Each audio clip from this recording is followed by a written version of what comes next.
कैसे हैं आप सभी। हम ये जो राजनीति के कुछ क्वेश्चन करेंगे। दल बदल विरोधी कानून किस संवैधानिक संशोधन अधिनियम में पारित किया गया था? 41वां संविधान संशोधन, 46वां संविधान संशोधन, 48वां संविधान संशोधन, 52वां संविधान संशोधन अधिनियम। तो ये जो दल बदल विरोधी कानून है वो 52वें संविधान संशोधन के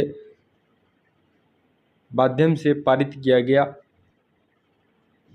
ठीक है। दल बदल विरोधी कानून 1985, दल बदल विरोधी कानून 1985 52वें संविधान संशोधन के माध्यम पारित किया गया। ठीक है, जिससे भारतीय संविधान में 10वीं अनुसूची को जोड़ा गया था। ठीक है, तो इसका जो आपका करेक्ट आंसर है वो होगा डी ऑप्शन। अगला क्वेश्चन है,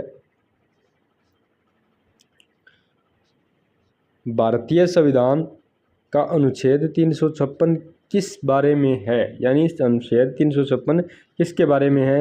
राज्य में नीति निर्देशक सिद्धांत, राज्यों में राष्ट्रपति शासन लागू करना, हिंदी राजभाषा के रूप में, कश्मीर को विशेष दर्जा।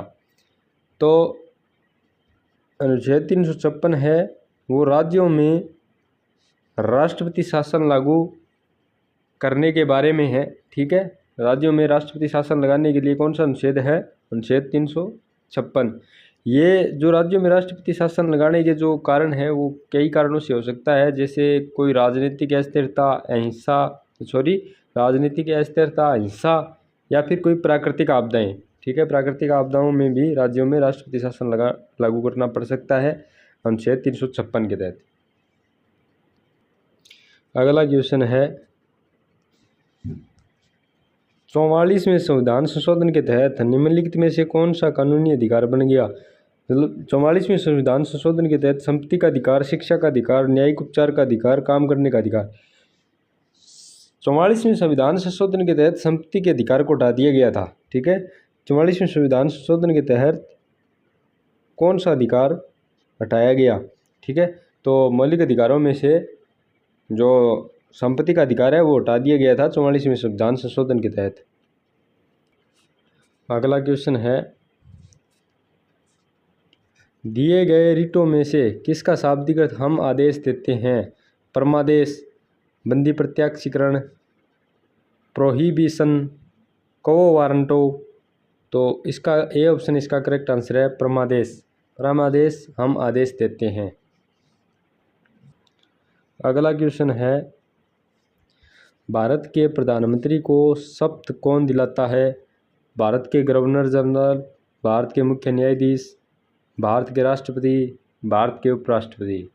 तो प्रधानमंत्री को शपथ कौन दिलाता है? राष्ट्रपति दिलाता है। ठीक है, तो इसका आपका सी ऑप्शन इसका करेक्ट आंसर होगा। अगला क्वेश्चन है,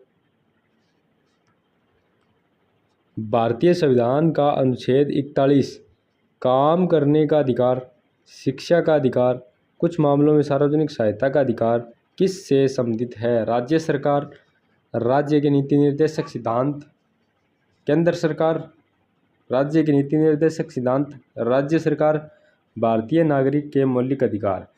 तो ये जो है आपका अनुच्छेद 41 काम करने का अधिकार, शिक्षा का अधिकार, कुछ मामलों में सार्वजनिक का अधिकार, तो ये है राज्य के नीति निर्देशक सिद्धांत से संबंधित है। ठीक है, तो आपका बी ऑप्शन इसका करेक्ट आंसर होगा।